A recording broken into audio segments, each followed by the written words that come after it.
Salam sejahtera kepada Dr. Musayada dan rakan-rakan sekalian. Nama saya Ivenda. Saya akan membentangkan pendahuluan.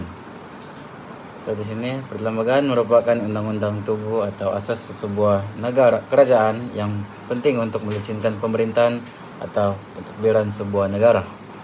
Perlembagaan pertama kali diperkenalkan sebagai Perlembagaan Persekutuan Tanah Melayu pada hari merdeka, yaitu 31 Ogos tahun 57.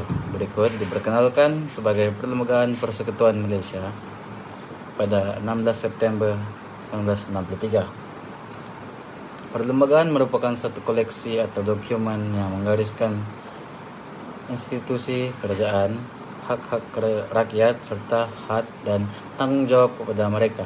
Secara amnya, bagi sesebuah negara, perlembagaan melambangkan nilai-nilai kebangsaan yang diutamakan dalam negara. Dengan ini, negara yang mengutamakan nilai kerohanian dan keagamaan akan memuatkan perkara berkenaan agama dalam perlembagaan. Terdapat dua jenis perlembagaan, yaitu bertulis dan bukan bertulis. Perlembagaan bertulis merupakan perlembagaan yang telah diluluskan oleh badan yang bertanggung jawab dalam satu dokumen.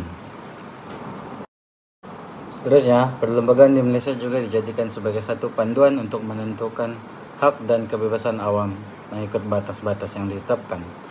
Pemerintahan berdasarkan perlembagaan dapat membataskan kuasa pemerintahan supaya tidak bersikap autokratik serta dapat memelihara rakyat-rakyat. Oleh itu, perlembagaan Malaysia telah menetapkan bahwa sistem pemerintahan kita dalam bentuk demokrasi. Rakyat juga mempunyai hak-hak tertentu. Antaranya ialah kebebasan suara, kebebasan berhimpun, kebebasan bersatu padu, dan kebebasan untuk memiliki harta benda. Dan seterusnya, Malaysia ialah satu negara yang mempunyai pelbagai kaum.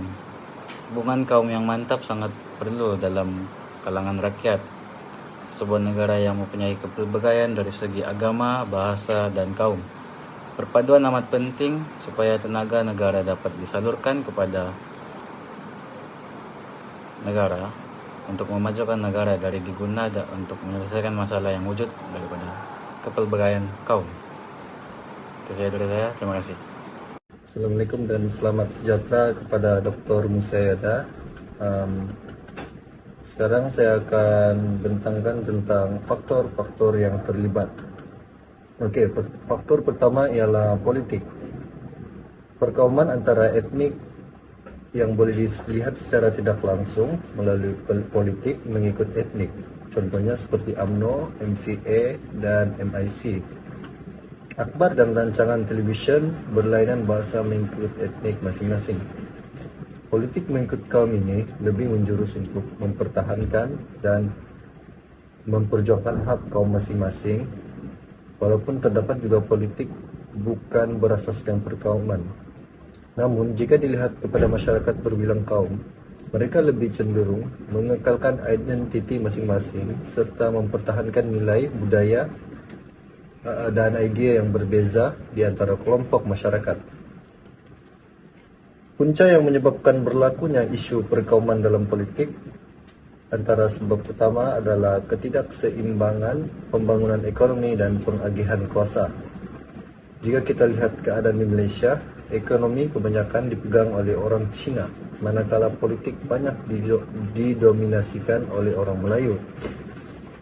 Hal ini disebabkan pada zaman penjajahan British di Tanah Melayu, masyarakat kita dipisahkan dari sudut ekonomi dan penempatan mengikut kaum-kaum masing-masing. Sebagai contoh, Cina bekerja sebagai peniaga dan tinggal di bandar, manakala orang India, orang Melayu tinggal di kawasan perkampungan dan melakukan aktiviti pertanian, dan orang India ditempatkan di kawasan ladang bagi menguruskan kelapa sawit dan getah. Selepas kemerdekaan, disebabkan orang Cina mempunyai modal yang banyak serta berpengalaman dalam perniagaan, mereka terus memonopolikan ekonomi di Malaysia sehingga sekarang. Pengasingan ini wujud antara etnik disebabkan kesan negatif dasar-dasar yang terbentuk semenjak zaman penjajahan. Kedua adalah sistem pendidikan yang terasing. Setiap golongan etnik mempunyai sistem pendidikan yang tersendiri. Maksudnya di sini adalah pelajar Melayu menuntut di sekolah Melayu menggunakan bahasa perantaraan bahasa Melayu, pelajar Cina menuntut di sekolah Cina menggunakan bahasa Mandarin sebagai pengantar, manakala pelajar India menuntut di sekolah Tamil dan menggunakan bahasa Tamil. Sistem persekolahan yang memisahkan pelajar mengikut bahasa ibunda dan perbezaan etnik kurang memainkan peranan yang berkesan bagi memupuk integrasi dan persefahaman dalam kalangan pelajar. Situasi hanya akan menyebabkan interaksi mereka hanya terhad di antara etnik yang sama saja. Implikasi bagi hubungan etnik ini hanya memberi kesan yang negatif kepada negara Malaysia. Semua etnik masing-masing mempertahankan bahasa ibunda mereka dan tidak akan menerima bahasa ibunda kaum lain. Ini adalah mereka akan menganggap ianya tidak wajar dan tidak penting untuk mempelajari bahasa kaum lain. Seterusnya, perkara ini akan menjadi kemestian di mana setiap sekolah mengamalkan sistem pendidikan yang berbeza. Seterusnya, kesan ataupun impak yang kurang elok kepada penstrukturan negara kerana cara ini mempunyai corak pendidikan yang berbeza-beza. Tidak juga lupakan kepada golongan yang menuntut di sekolah itu juga akan lahirnya pemimpin yang mentampil negara Malaysia pada hari yang kelak. Sekiranya pemikiran mereka hanya disogok dengan etnik, mereka saja sudah pasti Malaysia tidak akan berada dengan keadaan yang aman. Sekian itu saja daripada saya. Terima kasih. Seterusnya, yaitu adalah propaganda perkauman di media sosial. Pembangunan media sosial sejak kebelakangan ini memberi kesan kurang sihat terhadap perpaduan negara. Keselamatan negara telah terbuka dengan berbagai ancaman meningkatkan ketulusan tentang pemerintah dan membuka ruang kepada rakyat Malaysia bagi membincangkan isu-isu politik sama ada penyokong kerajaan atau pembangkang. Walaupun media sosial turut menjadi saluran alternatif maklumat dan mempromosikan diri demokratik, ramai pengguna kurang berhati-hati apabila melampiaskan tuduhan. Hasil kajian yang dilakukan ini mendapat pengguna media sosial bimbang, berhati-hati dan tidak yakin apabila berhadap dengan isu-isu etnik dan perkauman yang berlegar dalam media sosial, dan mereka juga belum bersedia untuk menghalang atau mencegah penyebaran isu-isu etnik dan perkauman dalam media sosial. Masyarakat dan pihak berkuasa perlu mainkan peranan dalam menenangi isu etik dan perkauman yang semakin berluasan di media sosial. Masyarakat juga perlu meningkatkan kesedaran kebertanggungjawab dan bertindak berdasarkan undang-undang. Jika sesuatu info yang tersebar di media sosial adalah tidak betul dan menjatuhkan maruah seseorang, buatlah laporan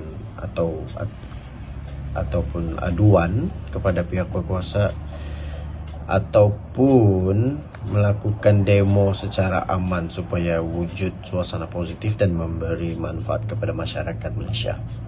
Faktor yang terakhir adalah kurangnya interaksi antara kaum. Secara umumnya, sesuatu kaum lebih cenderung untuk berkawan dan bergaul dengan orang daripada kaum sendiri. Ini boleh memudahkan pergaulan mereka kerana menggunakan bahasa yang dapat difahami oleh kedua-dua pihak. Hal ini sesetengah masyarakat tidak tahu bercakap dalam bahasa Melayu dan mereka akan mengalami kesukaran untuk berinteraksi. Keadaan ini akan menimbulkan pergaulan seperti itik dengan ayam yang tidak dapat difahami oleh kedua-dua pihak. Sesuatu kaum juga sukar untuk menerima perbuatan kaum lain berdasarkan kepercayaan. Mereka yang tidak bersikap toleransi akan menentang perbuatan mereka dan menimbulkan persesilihan. Itu saja antara faktor-faktor. Terima kasih. Assalamualaikum dan salam sejahtera. Nama saya Nur Akila binti Jairin dan akan menerangkan tentang implikasi yang akan terjadi jika Perlembagaan Malaysia terus diaplikasikan dalam kehidupan seharian dari segi pendidikan. Seperti yang kita tahu, perlembagaan bermaksud prinsip asas yang menentukan cara sesebuah negeri itu diasaskan dan diperintahkan seperti yang telah termaktub dalam undang-undang, adat atau peraturan lazim. Dari segi pendidikan, kesan yang akan terjadi jika perlembagaan Malaysia ini diaplikasikan dalam kehidupan seharian adalah rakyat kurang melakukan jenayah. Hal ini kerana mereka faham tentang undang-undang yang telah diperkenalkan di Malaysia. Sebagai contoh, mereka yang mempunyai pendidikan yang tinggi dan telah memahami betapa pentingnya menghormati perlembagaan Malaysia, mereka akan menghormati negara Malaysia dan seterusnya akan menjaga keharmonian negara ini. Jika perkara ini terus diaplikasikan dalam kehidupan seharian, nescaya Malaysia akan dapat mencapai perpaduan kaum yang baik. Seterusnya, terdapat implikasi yang akan terjadi jika perlembagaan Malaysia terus diaplikasikan dalam kehidupan seharian dari segi perkauman. Sejak kebelakangan ini, terdapat banyak isu yang berkaitan dengan perkauman yang telah menyebabkan isu perpaduan kaum menjadi isu yang sangat serius. Sebelum melanjutkan isu ini, kita perlu memahami apakah maksud perkauman agar dapat memahami konteks sebenar perkauman. Menurut Kamus Dewan edisi keempat, secara umumnya perkauman adalah golongan yang mempunyai pertalian, contohnya sanak saudara, suku, bangsa. Pada era teknologi yang semakin meningkat ini, isu perpaduan kaum adalah isu yang sangat mudah untuk disebarkan di media sosial. Hal ini kerana banyak rakyat tahu bahawa media sosial adalah platform yang mudah untuk menyebarkan berita tidak kira berita itu benar atau palsu. Dengan demikian, perlembagaan Malaysia memainkan peranan yang sangat penting dalam isu perkauman. Hal ini kerana ia membawa kepada kesan yang baik kepada rakyat Malaysia jika terus mengaplikasikan dalam kehidupan seharian ataupun rakyat mendalami maksud perlembagaan Malaysia yang sebenar. Antara implikasi yang akan terjadi jika perlembagaan Malaysia terus diaplikasikan dalam kehidupan seharian dari segi perkauman adalah tidak berlakunya perselisihan faham di kalangan rakyat. Seperti yang kita tahu, Malaysia adalah negara yang penuh dengan kepelbagaian kaum. Namun isu perselisihan faham antara kaum adalah perkara yang sering berlaku di negara kita. Namun demikian, perkara ini dapat dielakkan jika mereka dapat memahami apa itu perlembagaan Malaysia. Sebagai contoh, jika rakyat memahami perlembagaan Malaysia, mereka akan menghormati keamanan yang telah diusahakan oleh pemimpin kita yang terdahulu. Itu sahaja daripada saya. Sekian dan terima kasih. Assalamualaikum dan salam sejahtera. Nama saya Intan Nawatira. Saya akan membentang tentang implikasi, iaitu implikasi bagaimana kesannya tidak mengaplikasikan sistem perlembagaan Malaysia. Yang pertama iaitu implikasi terhadap kesannya terhadap ahli politik. Apa kesan ahli politik tidak mengaplikasikan sistem perlembagaan? Terbagi kepada tiga. Saya akan bagi kepada apa kesannya terhadap ahli politik kepada negara, ahli politik kepada masyarakat dan maupun ahli politik kepada individu sendiri. Okey.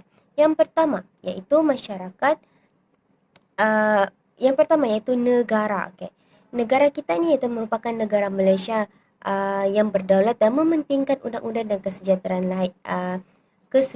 rakyat. Iaitu kesan ahli politik tidak mengikuti perlembagaan Malaysia, maka berlakunya ketidakpercayaan terhadap ahli politik tersebut dan menyebabkan tidak hormat akan keputusan yang dilakukan oleh mengikuti perlembagaan Malaysia. Ini juga boleh menyebabkan satu ketidaksefahaman dalam berpolitik kerana di dalam berpolitik ini ataupun ahli politik ini mempunyai pelbagai organisasi, maksudnya berbagai kaum iaitu China, India, mereka mempunyai ahli politik yang berlainan. Maka kerana ahli politik maka walau bagaimanapun di sini kita dapat lihat bahawa kesan ini kepada negara akan berlaku juga perpecahan dan resis kepada setiap perkauman dan sesuka hati mereka melakukan tanpa undang-undang. Itu merupakan kalau kita tidak kesan terhadap jika kita tidak mengikuti perlembagaan Malaysia. Okey, oleh itu implikasi terhadap ahli politik dan negara jika tidak mengikuti perlembagaan Malaysia memberi kesan yang negatif dan boleh menjatuhkan nama negara sendiri. Okey, kerana negara Malaysia merupakan negara yang terkenal. Kedua iaitu masyarakat. Apa kesan ahli politik ini kepada masyarakat yang tidak mengikuti perlembagaan Malaysia, iaitu masyarakat sudah sedia maklum bahawa ahli politik ini amatlah penting dalam sebuah negara kerana masyarakat yang menentukan siapa pemimpin yang sesuai. Kesan masyarakat kepada ahli politik ini yang tidak mengikuti perlembagaan akan berlaku kucar kacir dan sukar untuk mereka tidak mengikuti perlembagaan dan tidak memahami dan menerapkan dalam diri mereka, dan berkemungkinan akan berlakunya peperangan terhadap masyarakat dengan berlainan ahli politik yang mereka pilih. Masyarakat juga akan meletakkan bahawa ahli politik ini tidak baik dan dan negatif kerana mereka juga merupakan tunjang kepada semua masyarakat tidak mengikuti perlembagaan Malaysia, iaitu salah satu perkara ataupun sifat yang boleh masyarakat mengikutnya. Sebagai contoh, kenapa rasuah sudah berleluasa di mana-mana pun sekarang? Kenapa ahli politik berkait dengan rasuah? Kerana berlakunya rasuah ini daripada ahli politik, maka ahli politik ini perlu mengikuti segala undang-undang dan perlembagaan Malaysia yang telah ditetapkan supaya masyarakat akan percaya dan dapat melahirkan masyarakat yang berfikiran rasional. Kerana masyarakat sekarang mempunyai berfikiran yang jauh dan boleh berfikiran secara luas. Ketiga, kesan terhadap individu dalam ahli politik yang tidak mengikuti perlembagaan Malaysia, iaitu individu tersebut akan tidak mempunyai sifat hormat terhadap apa yang disampaikan oleh politik. Saya maksudkan tidak percaya tentang ahli politik sudah, macam begitu. Kerana individu zaman sekarang amatlah berfikiran cerdas dan jauh kerana mereka telah difahamkan bahawa kepentingan perlembagaan Malaysia dalam negara ini merupakan mereka menilai baik atau buruk tu yang mereka lakukan. Jika mereka melakukan perkara yang melanggar undang-undang, maka tindakan akan diberikan. Mereka juga boleh protes sesuka hati dan menubuhkan undang-undang sendiri jika tidak mengikuti perlembagaan. Maka hidup individu tersebut akan tidak selamat dan tidak akan diberikan kepercayaan oleh sesiapa pun.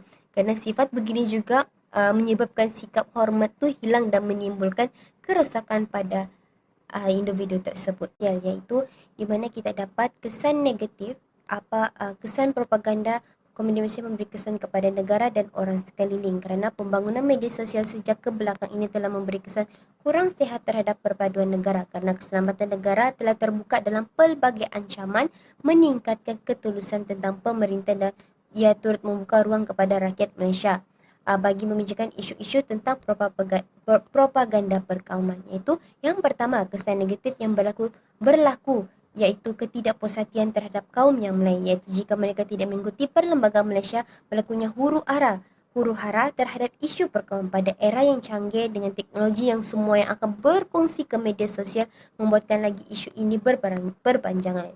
Maka adanya perlembagaan Malaysia membuatkan semua kaum mempunyai hak dalam perlembagaan Malaysia. Kesan negatif itu tercetus apabila propaganda perkauman di media sosial sering menjadi bualan dan rakyat yang tidak menjaga pertuturan dalam media sosial. Seterusnya, propaganda ini membuatkan satu isu yang boleh menjatuhkan nama negara dan boleh memalukan kaumnya tersendiri. Di sini kita dapat lihat bahawa pelbagai propaganda perkauman telah tercetus, tetapi dengan adanya perlembagaan Malaysia yang masih terjaga dan terselamat. Jika kita ingat dengan rusuhan 13 Mei ini merupakan detik di mana kita melihat bangsa dan kaum berpecah belah akibat dengan tidak mempunyai kesatuan pada itu, perlembagaan Malaysia mempunyai undang-undang dan tidak lagi dan ketat yang pada masa sekarang. Kesimpulannya, kesan kepada propaganda di media sosial ini ialah dikurangkan agar tidak mencetus isu-isu yang boleh memalukan negara dan dalam perlembagaan Malaysia. Dengan sikap sopan dan adab kita ketika bersosial perlu diterapkan agar kesan negatif ini tidak terwujud maupun boleh diubah oleh diri sendiri. Semua kelakuan bermula dari sikap yang mempunyai civic dan sikap hormat. Langkah yang perlu diambil ialah memberi hak untuk mengundi pada pilihan rakyat dan menyuarakan suara mesti ditetapkan oleh undang-undang dan hanya takluk kepada sekatan yang munasabah, seperti menetapkan had umur minimum untuk hak mengundi adalah tidak munasabah untuk menyekat hak untuk mengundi atas alasan kecacatan fizikal atau mengenakan keperluan celik huruf, pendidikan atau harta benda. keahlian empati tidak seharusnya menjadi syarat kelayakan untuk mengundi maupun alasan hilang kelayakan. Seterusnya adalah langkah yang perlu diambil ialah memberi hak untuk mengundi pada pilihan raya dan menyuarakan suara mesti ditetapkan oleh undang-undang dan hanya takluk kepada sekatan yang munasabah seperti menetapkan had umur minimum untuk hak mengundi.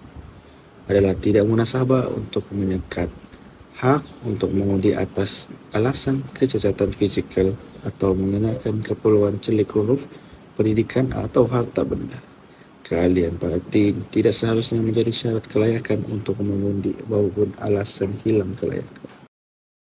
Seterusnya ialah langkah yang mungkin untuk mengatasi perpecahan yang disebabkan propaganda perkauman di media sosial. Ini adalah untuk mempertimbangkan penggunaan internet sebagai perkhidmatan. Perkhidmatan perlu ada pelayan ataupun dalam bahasa Inggeris customer service. Pembekalan internet kemudiannya boleh dikawal oleh kontrak, syarat-syarat perkhidmatan, perjanjian, perkhidmatan dan dasar penggunaan yang boleh diterima. Sedangkan ini mempunyai kebaikan dan keburukan. Ia adalah proses yang lebih pantas, jumlah kandungan yang besar mungkin dipantau dan jika syarat perkhidmatan diselaraskan, ini menawarkan penghalang yang berdaya maju. Walau bagaimanapun, penggunaan bahasa yang tidak jelas dalam dasar dan kontrak dan pensosotan proses membuat keputusan, pihak perlembagaan perlu menubuhkan satu organisasi untuk memantau pergerakan atau propaganda yang dibuat oleh orang awam di media sosial seperti Instagram, Facebook, Twitter dan di mana-mana platform yang boleh menyampaikan maklumat. Contoh organisasi yang sedia ada adalah Malaysian Communication dan Multimedia Commission ataupun dalam bahasa Melayu Suruhanjaya Komunikasi dan Multimedia Malaysia. Salah satu langkah kerajaan untuk menambah baik sistem pendidikan Malaysia ialah mewujudkan atau menguatkan semula sekolah wawasan. Kerajaan atau perlembagaan perlu membina bangsa Malaysia yang lebih bersatu padu dan cintakan akan negara dengan melaksanakan konsep sekolah wawasan. Sekolah kebangsaan Cina dan sekolah kebangsaan Tamil sepatutnya dihimpunkan sebagai sekolah wawasan di kawasan yang sama. Pelajar daripada pelbagai kaum dan agama boleh belajar bersama dalam bilik darjah yang sama di sekolah wawasan. Di sekolah wawasan dengan menggunakan kemudahan infrastruktur yang sama seperti taman permainan, kawasan perhimpunan, kantin laluan dan kemudahan lain. Peranan kerajaan dalam mengusahakan kewujudan konsep sekolah wawasan juga ada kaitannya. Bagi mengelakkan perselisihan faham antara kaum, kerajaan harus terlebih dahulu menerangkan dan menghebarkan idea sekolah wawasan kepada masyarakat semua kaum. Kerajaan perlu mengambil tindakan untuk memperbaiki sebilangan kecil sikap rakyat terhadap masalah tersebut untuk mengalahkan keharmonian dan perpaduan di negara ini. Mereka percaya keistimewaan mereka tidak diindahkan, yang membuatkan mereka melihat masyarakat dan kaum lain secara berbeza daripada kita. Oleh itu, kerajaan mesti memberikan penjelasan yang lebih terperinci supaya orang ramai memahami dan menerimanya sepenuhnya. Akhir sekali ialah aktiviti sosial yang memerlukan ahli semua kaum mengambil bahagian dalam semua aktiviti juga boleh menggalakkan keharmonian kaum. Dengan cara ini, masyarakat Malaysia dapat menggalakkan semangat kerjasama dan tolong-menolong antara satu sama lain melalui sikap mementingkan diri sendiri yang dilihat semakin sebati dalam jiwa masyarakat hari ini. Keharmonian sebegini mudah musnah. Selain itu, dengan menganjurkan program-program yang bermanfaat sesama masyarakat, semangat muhibah antara kaum yang berbeza di Malaysia dapat disemarakkan. Sambutan perlu dibuat kepada kaum kerana hal ini akan membuatkan semua kaum mengenali setiap kaum yang ada dan boleh mempelajari keunikan yang ada pada setiap orang ataupun masyarakat. Hal ini kerana ia merupakan pegangan utama kejayaan dan pembangunan negara, perpaduan sosial dan keamanan perlu dititik beratkan kepada generasi muda. Pelajar mesti membina hubungan yang lebih kukuh walaupun berbeza bangsa, budaya dan agama kerana mereka akan menjadi pemimpin masa depan negara. Proses penubukan perpaduan harus dimulakan dengan sekolah dengan inisiatif yang boleh diambil untuk menyemai nilai-nilai keharmonian, perpaduan dan keamanan antara kaum. Jika generasi muda tidak diterapkan nilai-nilai yang sewajarnya untuk memenuhi peran warga dan kepimpinan pada hari ini, pembangunan bangsa dan negara tidak akan bermakna. golongan muda mempunyai keupayaan untuk meningkatkan negara dan membawa perubahan positif. Dengan nilai yang baik dan positif, mereka dapat memujuk rakan-rakan mereka untuk menyokong pembangunan negara. Jadi kita mesti menyediakan anak muda kita peluang untuk cemerlang dan menunjukkan diri mereka. Untuk menangani perselisihan pendapat dan isu yang berkaitan dengan gangguan sosial, kita juga mesti mengajar di dalamnya prinsip sosial dan moral yang baik. Sekian, terima kasih. Secara kesimpulannya, perlembagaan merupakan undang-undang tertinggi di Malaysia dan ia amat penting untuk menjamin perlindungan kepada rakyat dan menyelaraskan pemerintahan negara di Malaysia. Hal ini demikian kerana perlembagaan menjadi garis panduan untuk setiap keputusan yang diambil dalam sistem pemerintahan, sistem politik dan pentadbiran negara. Oleh itu, pemerintah maupun rakyat tidak boleh bertindak sesuka hati, malah mesti tertakluk kepada perlembagaan. Seterusnya, perundingan sosial yang dipersetujui semasa mengubah perlembagaan merupakan atas dasar persetujuan semua kaum. Perundingan bersama ini telah membuktikan bahawa perlembagaan Malaysia mampu mewujudkan perpaduan kaum di Malaysia. Perpaduan ini juga wujud kerana setiap kaum mendapat keistimewaan dan pembelaan masing-masing seperti yang termaktub dalam perlembagaan. Itu saja dari saya. Sekian, terima kasih.